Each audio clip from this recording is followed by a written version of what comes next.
ความสัมพันธ์ของเฮามันคงเรื่อยไป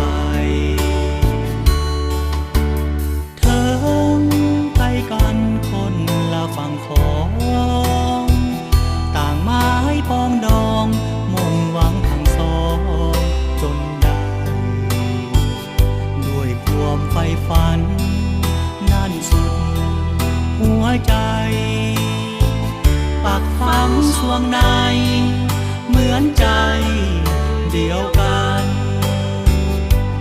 ทั้งสองฝั่งกันกลางด้วยสายนาทีแต่ประเพณีนั้นบ่ต่างกันศาสตร์ลาวและไทยก่อนนั้นเคยได้สัมพันธ์ร่วมสายโลหิตเดียวกันเพียงน้ำเท่านั้นมากันแบ่งกันขอ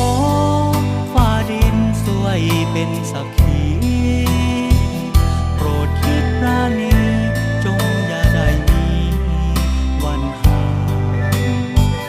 อย่าให้สัมพันธ์นั้นต้องจืดจางฝากฝังชีวิตเหนือนาทีสองฝั่ง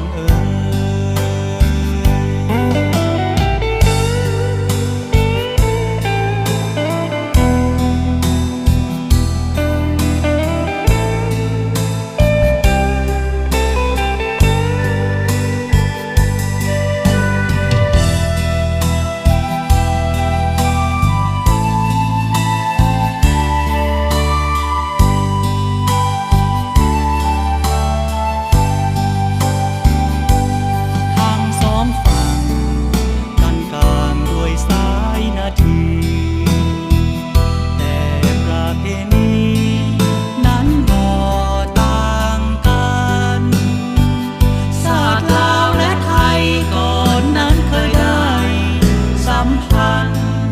ร่วมสายโลหิตเดียวกันเพียงน้ำเท่านั้นมากันแบ่งกันขอ